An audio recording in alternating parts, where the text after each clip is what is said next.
स्वागत है आपका आपके अपने यूट्यूब चैनल एडवोकेट दीप लीगल हब में। आज के इस वीडियो में हम बात करेंगे मेंटेनेंस संबंधित एमपी हाई कोर्ट का एक बहुत ही अच्छा और सराहनीय जजमेंट आया है, जिस पर आपको बताया जाना इसलिए भी ज़रूरी है कि बहुत सारे लोग ऐसे होते हैं जिन्हें ये जानकारी नहीं होती कि अगर कोई पति है वो जॉब कर रहा है तो उसकी सैलरी का कितने परसेंट तक कोर्ट बाँध सकती है, या फिर कई बार ऐसा भी होता है कि पति और पत्नी दोनों ही जॉब करते हैं, तो ऐसे में कोर्ट किस तरीके से कोर्ट अपना डिसीजन दे सकती है, या आप किस तरीके से वहाँ पर अपना बचाव कर सकते हैं। पत्नी अगर आपकी पढ़ी-लिखी है, उसके पास अच्छी खासी डिग्री है और वो पहले जॉब करती थी लेकिन अब नहीं कर रही, तो ऐसे में कोर्ट किस तरीके से फैसला दे सकती है। तो सारी चीज़ों को समझने के लिए ज़रूरत होती है कि आपको तरह-तरह के जजमेंट और कोर्ट ने कब क्या कहा, इसके बारे में आपको पता होना चाहिए। जिससे आपके ऊपर अगर इस तरह के कोई केस चल रहे हैं, तो आप उससे अपना बचाव कर सकते हैं। एमपी हाई कोर्ट का ये जजमेंट है और इसकी अगर हम बात करें तो ये है शिखा बनाम अवनीश महोदया का जजमेंट। और इसमें क्रिमिनल रिवीजन की अगर हम बात करते हैं, क्योंकि रिवीजन में जब ये जाता है तो इसमें ही ऑर्डर आता है। और क्या ऑर्डर आया इसके बारे में इस वीडियो में हम आपको बताएंगे, और किन-किन मुद्दों पर कोर्ट का ध्यान गया है, कोर्ट ने किन-किन बातों को देखा, किन-किन बातों को समझा। सारी चीज़ें वीडियो के माध्यम से आपको समझ में आ जाएँगी। ज़रूरत ये है कि आप पूरे वीडियो को ध्यान से देखिएगा, बिना स्किप किए हुए देखिएगा। वीडियो को देखने के बाद अगर आपकी कोई भी क्वेरी हो, आपका कोई भी सवाल हो इससे संबंधित, या आपके साथ अगर इस तरह की कोई समस्या है, तो आप नीचे कमेंट बॉक्स में उसका जवाब आप पूछ सकते हैं हमसे। आप कमेंट के माध्यम से अपने क्वेश्चन का जवाब पा सकते हैं। अगर आप हमसे अपॉइंटमेंट लेकर के बात करना चाहते हैं, तो नीचे डिस्क्रिप्शन में आपको एक व्हाट्सएप नंबर मिल जाएगा, उस नंबर पर आप व्हाट्सएप करें, वहाँ से आपको पूरी डिटेल मिलेगी। आप अपॉइंटमेंट के थ्रू हमसे कॉन्टैक्ट कर सकते हैं। इसके लिए एक नॉमिनल फीस रखी गई है, जिस फीस को आप पेड करेंगे तो आपको एक टाइम बताया जाएगा, उस दिए हुए समय पर हम आपको खुद कॉल करेंगे। चलिए अब हम बात करते हैं आज के इस वीडियो में कि एमपी हाई कोर्ट ने जो मेंटेनेंस की राशि थी, जो अमाउंट था, उसको घटा दिया। क्यों घटाया? ये जानना सबसे ज़्यादा ज़रूरी होता है। पत्नी ने जब केस किया, तो पत्नी ने बताया कि पति फ़ॉरेन में सिंगापुर में एक अच्छी कंपनी में जॉब करते हैं, जिसमें उनकी अच्छी खासी सैलरी है, और इसके बिहाफ़ और पत्नी के साथ मानसिक और शारीरिक रूप से उत्पीड़न हुआ है, जिसके आधार पर जिसका हवाला देते हुए पत्नी ने मेंटेनेंस के लिए माँग की थी। पत्नी ने दावा किया कि उसका पति विदेश में एक उच्च वेतन के पद पर कार्यरत है, और जिससे अच्छा खासा एक अमाउंट वो अपनी पत्नी को मेंटेनेंस के लिए दे सकता है। 15 मई 2019 का ये आदेश था लोअर कोर्ट का, जिसमें 60,000 रुपए पर मंथ की अंतरिम भरण-पोषण की राशि का भुगतान करने का आदेश दिया गया।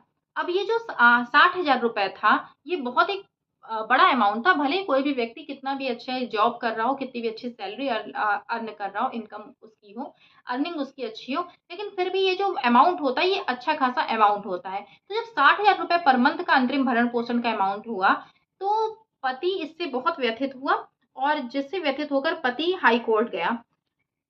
अब यहाँ पर मामला देखिए कि यहाँ पर केवल पति ही हाई कोर्ट नहीं जाता, यहाँ पत्नी और पति दोनों हाई कोर्ट जाते हैं।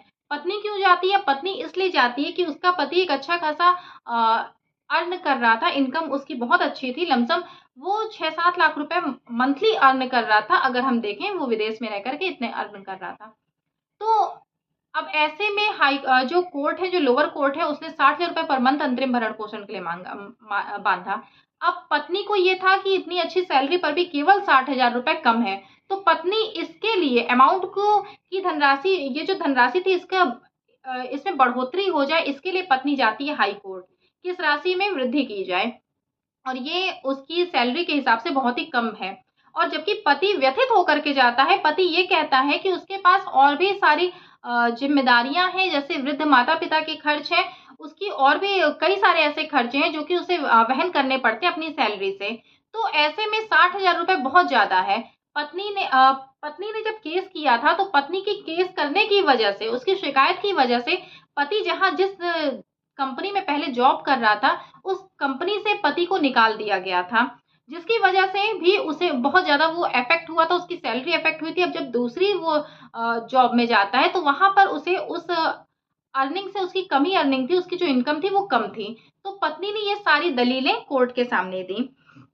अदालत को पति की सहायता प्रदान करने की ज़िम्मेदारी और पत्नी की योग्यता और उसकी आजीविका कमाने की क्षमता के बीच में संतुलन करना था यहाँ पर, क्योंकि पति और पत्नी दोनों ही जा रहे हैं कोर्ट में। तो अब यहाँ पर क्या है कि अदालत के जो हाई कोर्ट है उसके सामने दो समस्या थी। पहला तो ये था कि पति की सहायता किस तरीके से की जाए, और दूसरा ये था कि पत्नी की योग्यता और उसकी आजीविका कमाने की क्षमता भी देखी जाए। तो दोनों के बीच में संतुलन करते हुए अब कोई डिसीजन, कोई निर्णय हाई कोर्ट को देना था। इसमें कुछ कानूनी मुद्दों पर हाई कोर्ट ने ध्यान दिया। सबसे पहला जो था पॉइंट वो था वित्तीय स्थिति और दायित्वों का मूल्यांकन। पति ने तर्क दिया कि फैमिली कोर्ट के आदेश के बाद से उसकी वित्तीय स्थिति में महत्वपूर्ण बदलाव आया है। उसने दावा किया कि पत्नी द्वारा दर्ज कराई गई शिकायत के कारण वह अपनी नौकरी खो चुका है। वृद्ध माता पिता की देखभाल के दायित्वों पर भी जोर दिया। भरण पोषण की राशि उसकी वर्तमान स्थिति को देखते हुए अत्यधिक है। पति ने अपना दावा दिया। पति ने कहा कि उसकी एक तो जॉब चली गई, दूसरे उसे अपने वृद्ध माता पिता की भी जिम्मेदारी है, और ये सारी चीजों को देखते हुए जो भरण पोषण की राशि है वो बहुत ज्यादा अत्यधिक हो गई है। अब दूसरा पॉइंट ये आता है कि पत्नी की आय अर्जित करने की क्षमता और योग्यता। हाईकोर्ट ने पत्नी की अपनी योग्यता और आय अर्जित करने की क्षमता को ध्यान में रखना उचित समझा। पत्नी के पास वाणिज्य में मास्टर डिग्री थी और उसकी शिपिंग और फ्रेट फॉरवर्डिंग में एक डिप्लोमा भी किया था। पत्नी के पास एक तो कॉमर्स में उसके पास पत्नी जो है वो कॉमर्स से मास्टर थी, और दूसरा उसके पास एक डिप्लोमा भी था जो कि फ्रेट फॉरवर्डिंग में था। और इसी के साथ साथ कोर्ट ने ये भी देखा, माननीय हाई कोर्ट ने ये भी देखा कि विदेश में रहते हुए एक अच्छी आय अर्जित पत्नी पहले कर चुकी थी, और इंदौर में एक कोचिंग सेंटर और ब्यूटी पार्लर से भी पत्नी अर्न करती थी। मतलब इसके पहले पत्नी जॉब कर रही थी जिससे उसे एक अच्छी खासी अर्निंग भी हो रही थी। मतलब वो इतनी कैपेबल थी कि वो अपने लिए खुद अर्न कर सकती थी। अब यहाँ पर क्या कि उचित भरण पोषण की राशि का निर्धारण। हाईकोर्ट को इन सारे मुद्दों पर ध्यान देते हुए एक उचित भरण पोषण की राशि का निर्धारण करना था, जिसको देखते हुए हाईकोर्ट ने सबसे पहले तो कल्याण दे चौधरी बनाम रीता दे चौधरी का एक वाद है जिस पर अपना ध्यान आकर्षित किया।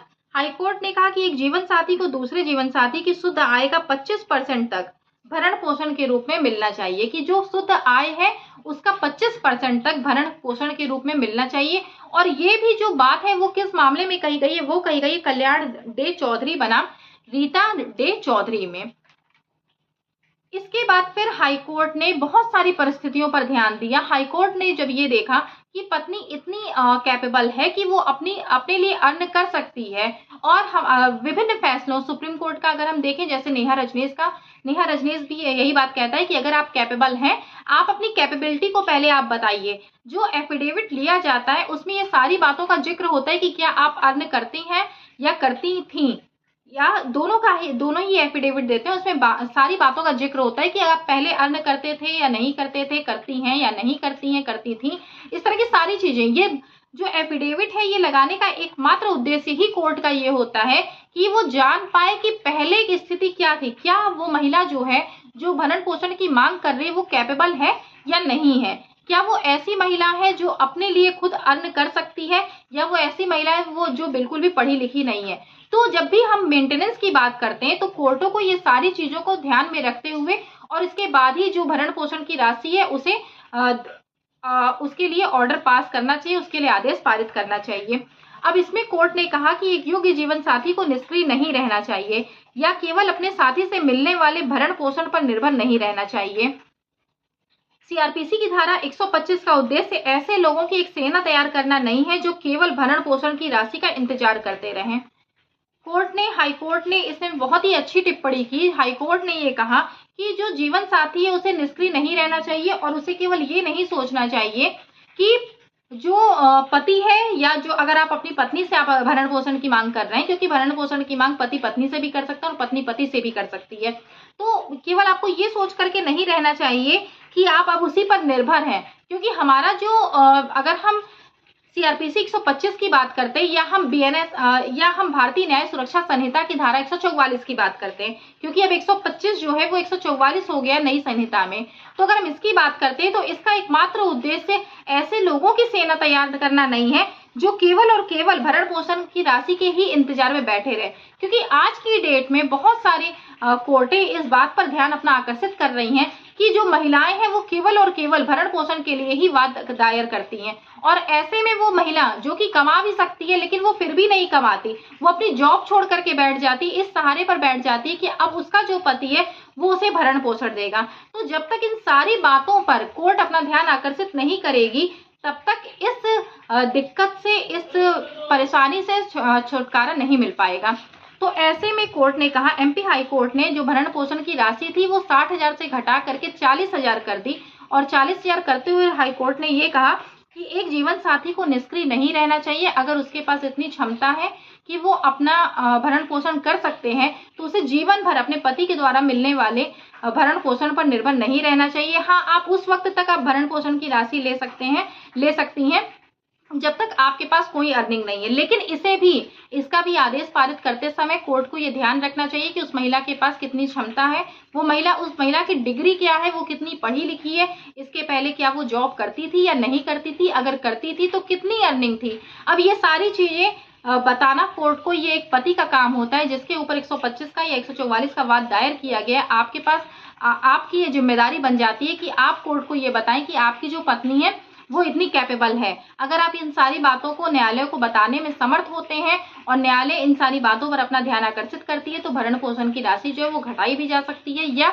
इसे बिल्कुल ही खत्म भी किया जा सकता है। तो आज के इस वीडियो में आपको ये सारी जानकारी देनी थी। इसके अलावा अगर आपका कोई भी क्वेरी हो तो आप वीडियो के लास्ट में आप कमेंट में आप बताएं, आप कमेंट करके अपनी क्वेरी पूछ सकते हैं। आपको किसी भी टॉपिक पर वीडियो चाहिए तो उस टॉपिक पर भी आप वीडियो बता सकते हैं, उस पर भी आपको वीडियो बना करके दिया जाएगा। अगर आपको हमसे अपॉइंटमेंट लेकर के बात करनी है तो नीचे डिस्क्रिप्शन में आपको व्हाट्सएप नंबर मिल जाएगा, उस नंबर पर आप व्हाट्सएप करें, आपको पूरी डिटेल वहां से मिल जाएगी। वीडियो को लास्ट तक देखने के लिए बहुत बहुत धन्यवाद।